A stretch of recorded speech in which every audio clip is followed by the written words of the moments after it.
Hello दोस्तों, welcome back my channel. दोस्तों, हम लोग इस समय इस चैनल के माध्यम से एंटोनिम्स पढ़ रहे हैं और कल तक हम लोगों ने 20 नंबर क्वेश्चन तक पढ़ लिए थे।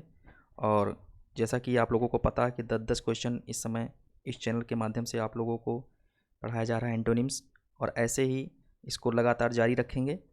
और आज हम लोग 21 नंबर क्वेश्चन पढ़ेंगे और 30 नंबर तक चलेंगे। ठीक है, तो चलते हैं, स्टार्ट करते हैं। 21 नंबर क्वेश्चन देखते हैं क्या है। क्वाइट।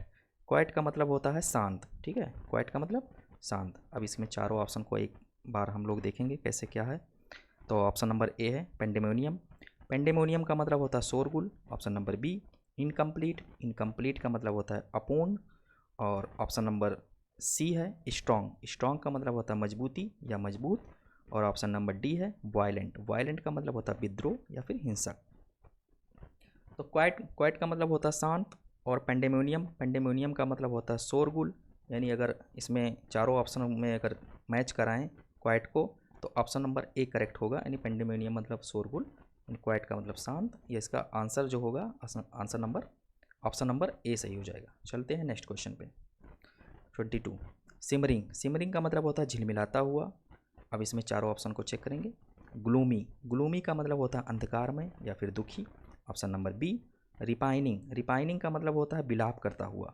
ठीक है, ऑप्शन नंबर बी में लिखा हुआ है रिपाइनिंग। रिपाइनिंग का मतलब होता है बिलाप करता हुआ। Option number C refreshing. Refreshing का मतलब होता है ताजगी या स्फूर्तिदायक। Option number D glimmering. Glimmering का मतलब होता है मंद प्रकाश। यानी सिमरिंग का मतलब होता है अगर झिलमिलाता हुआ। और ऑप्शन नंबर डी में लिखा हुआ है ग्लिमरिंग यानी मंद प्रकाश। ठीक है, तो अगर चारों ऑप्शन में अगर देखें तो ऑप्शन नंबर डी ही करेक्ट होगा, क्योंकि ग्लिमरिंग का मतलब मंद प्रकाश और सिमरिंग का मतलब होता है झिलमिलाता हुआ। यानी ऑप्शन नंबर डी सही हो जाएगा। चलते हैं नेक्स्ट क्वेश्चन पे। क्वेश्चन नंबर है 23 फैंटास्टिक। फैंटास्टिक का मतलब होता है बहुत अच्छा। फैंटास्टिक का मतलब बहुत अच्छा। चलते हैं, इसमें चारों ऑप्शन को चेक करते हैं। Option number A ordinary.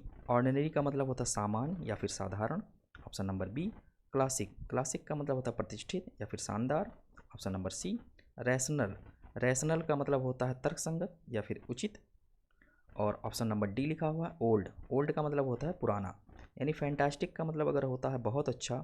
और इसमें अगर चारों ऑप्शन में देखें तो ऑप्शन नंबर ए में है ऑर्डिनरी यानी सामान्य या फिर साधारण। यानी इसका अगर आंसर देखें तो आंसर ऑप्शन नंबर ए हो जाएगा। यानी ऑप्शन ए सही होगा। ठीक है, चलते हैं नेक्स्ट क्वेश्चन पे। 24 पे। क्वेश्चन नंबर 24 है झील। झील का मतलब होता है जोश या फिर उत्साह। अब चारों ऑप्शन को चेक करते हैं। देखिए, एंटोनिम्स और सिनोनिम्स में आपकी वोकेबलरी सबसे ज़्यादा ज़रूरी होगी। आप अगर चारों मीनिंग को नहीं जानते हैं तो आप एंटोनिम्स और सिनोनिम्स नहीं कर सकते हैं। जैसे कि मैं आपको बार बार बता रहा हूँ कि आपको मीनिंग वोकेबलरी पे काफ़ी ज़्यादा फोकस करना है और इसको स्ट्रॉन्ग करना है। और आप हमारे चैनल पे अगर बने रहेंगे, कंटिन्यू रहेंगे, तो मैं आपको डेली इस समय वैसे कि एंटोनिम्स पढ़ा रहा हूँ। 10-10 क्वेश्चन चल रहे हैं। एंटोनिम्स के बाद मैं आपको सिनोनिम, सिनोनिम के बाद वन वर्ड सब्स्टिट्यूशन, फिर इडियम फ्रेज, ऐसे ही चलता रहेगा। इसलिए आप हमारे चैनल पर बने रहें। अगर आपने हमारा चैनल सब्सक्राइब नहीं किया है तो सब्सक्राइब कर लें, बेल आइकन दबा दें और लाइक कर दें। ठीक है, चलते हैं नेक्स्ट क्वेश्चन पे। 24 है यानी झील। झील का मतलब होता है क्या, जोश या फिर उत्साह। ठीक है, अब इसके चारों ऑप्शन को चेक करते हैं। हैटर्ड। हैटर्ड का मतलब होता है घृणा या फिर नफरत। Option number B carelessness. Carelessness का मतलब होता है लापरवाह। ऑप्शन नंबर सी अपेथी। अपेथी का मतलब होता है उदासीनता। और option number D disinterest. Disinterest का मतलब होता है उदासीन या फिर अनिच्छुक होना। ठीक है, तो अगर देखें इसमें चारों ऑप्शन में झील मतलब जोश या उत्साह। ऑप्शन नंबर सी में है अपेथी यानी उदासीनता। यानी ऑप्शन नंबर सी इसका करेक्ट आंसर होगा। चलते हैं नेक्स्ट क्वेश्चन पे। Question number 25 APEC. अपेक का मतलब होता है अस्पष्ट या अपारदर्शी। इसके चारों ऑप्शन को चेक करते हैं। Option number A lustrous. Lustrous का मतलब होता है चमकीला। Option number B, option number B में है ट्रांसपेरेंट। ट्रांसपेरेंट का मतलब होता है अस्पष्ट। Option number C bright. Bright का मतलब होता है चमकदार। Option number D brilliant. Brilliant का मतलब होता है बुद्धिमान या फिर मेधावी। यानी अपेक का मतलब होता है अगर अस्पष्ट या अपारदर्शी, तो ऑप्शन नंबर बी लिखा हुआ ट्रांसपेरेंट। ट्रांसपेरेंट का मतलब होता है स्पष्ट। यानी अगर इसका करेक्ट आंसर देखें तो ऑप्शन नंबर बी सही हो जाएगा। चलते हैं नेक्स्ट क्वेश्चन पे। क्वेश्चन नंबर है 26, डॉर्मेंट। डॉर्मेंट का मतलब होता है निष्क्रिय या फिर सुस्त होना, यानी निष्क्रिय होना, सुस्त होना, आलसी होना। अब चलते हैं इसमें चारों ऑप्शन को चेक करते हैं। Option number A ablaze. Ablaze का मतलब होता है जला हुआ या प्रज्वलित। Option number B acute. Acute का मतलब होता है धारदार, न्यून या फिर नुकीला। एक्यूट का मतलब होता है धारदार होना, न्यून होना या नुकीला होना। जैसा कि आप लोग मैथ में भी पढ़ रहे हैं, एक्यूट एंगल, न्यून कोण, यानी बी ऑप्शन में क्या होगा, एक्यूट। एक्यूट का मतलब होता है धारदार, नुकीला या फिर न्यून।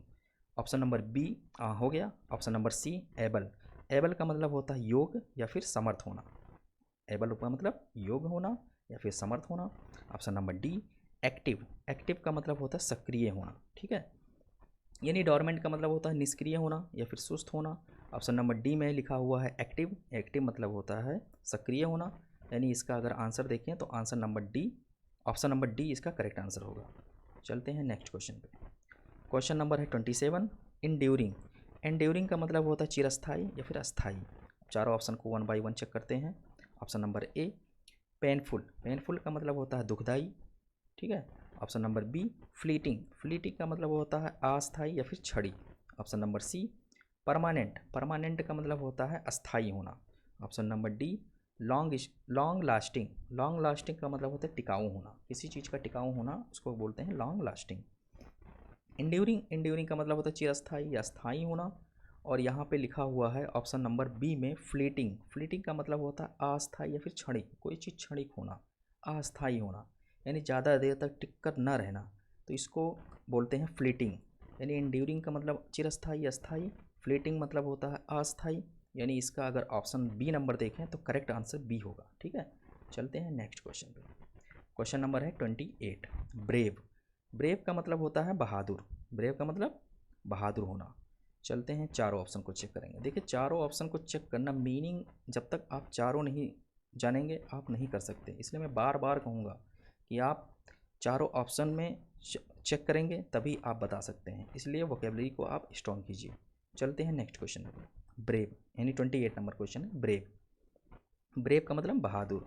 Option number A sorry. Sorry का मतलब होता है खेद प्रकट करना। Option number B timid. Timid का मतलब होता है डरपोक। Option number C bold. Bold का मतलब होता है साहसी। Option number D boisterous. Boisterous का मतलब होता है प्रलयकारी। यानी ब्रेव मतलब बहादुर और टिमिड मतलब होता है डरपोक, यानी ऑप्शन नंबर बी इसका करेक्ट आंसर होगा। चलते हैं नेक्स्ट क्वेश्चन पे। क्वेश्चन नंबर है 29, ठीक है। 29 नंबर क्वेश्चन है। प्रोग्रेसिव। प्रोग्रेसिव का मतलब होता है प्रगतिशील। प्रोग्रेसिव का मतलब प्रगतिशील, किसी चीज़ का प्रगति होना, प्रगतिशील होना, कंटिन्यू होना, ठीक है। जैसे कि आप लोग हमारे चैनल पे इस समय लगातार बने हुए हैं, प्रोग्रेसिव हैं। आप अगर इस पे बने रहेंगे, लगातार पढ़ते रहेंगे, तो आपका जो है नॉलेज क्या होगा, प्रोग्रेसिव होगा, आप प्रगतिशील रहेंगे, ठीक है। चलते हैं चारों ऑप्शन को चेक करते हैं। ऑप्शन नंबर ए एग्रेसिव। एग्रेसिव का मतलब होता है क्रोधित या फिर उग्र। क्रोधित होना, उग्र होता कहना ना, अग्रेसिव हो गए। Option number B repressive. Repressive का मतलब होता है दमनकारी, ठीक है। रेप्रेसिव का मतलब दमनकारी। Option number C repulsive. Repulsive का मतलब होता है डरावना। Option number D retrogressive. Retrogressive का मतलब होता है पतन होना, यानी प्रोग्रेसिव का मतलब होता है प्रगतिशील होना। और साफ साफ आपको दिख रहा है ऑप्शन नंबर डी में रेट्रोग्रेसिव। रेट्रोग्रेसिव का मतलब होता है पतन होना, यानी ऑप्शन नंबर डी इसका करेक्ट आंसर होगा। चलते हैं नेक्स्ट क्वेश्चन पे। क्वेश्चन नंबर 30 आज का लास्ट क्वेश्चन होगा, ठीक है। चलते हैं 30 पे। कोलैप्स। कोलैप्स। कोलैप्स का मतलब होता है टूट कर गिर जाना। कोलैप्स का मतलब टूट कर गिर जाना, अगर कोई चीज़ टूट कर गिर रही है उसको बोलते हैं कोलैप्स होना। चलते हैं चारों ऑप्शन को देखते हैं, ठीक है। Option number A handicap. Handicap का मतलब होता है असमर्थ या अक्षमता, ठीक है। Option number B crush. Crush का मतलब होता है दबाना, किसी चीज़ को दबा देना, उसको बोलते हैं क्रस करना। Option number C crumble. Crumble का मतलब होता है कमज़ोर पड़ना। क्रम्बल का मतलब कमज़ोर पड़ना। और ऑप्शन नंबर डी यानी राइज। राइज का मतलब होता है बढ़ना, उठना या फिर उदय होना। यानी कोलैप्स का मतलब क्या है, टूट कर गिर जाना। और राइज का मतलब क्या है, उठना, बढ़ना, उदय होना। यानी इसका अगर आंसर देखें तो ऑप्शन नंबर डी इसका करेक्ट आंसर होगा। इस प्रकार दोस्तों आज हम लोगों ने 30 क्वेश्चन तक एंटोनिम्स पढ़ लिए हैं, और अभी कल फिर मैं आपको 10 क्वेश्चन पढ़ाऊँगा, कंटिन्यू रखूँगा। इसलिए आप हमारे चैनल पर लगातार बने रहें और एक बार पुनः कहूँगा कि आप लोग मेरे चैनल को सब्सक्राइब कर लें और लाइक कर लें, जिससे सब्सक्राइब करेंगे तो आप लोगों को क्या है, इसका नोटिफिकेशन आपको मिलता रहेगा और आप डेली अपना रूटीन इस पे बनाए रखेंगे और पढ़ते रहेंगे। ठीक है, चल ठीक है, ओके, थैंक यू।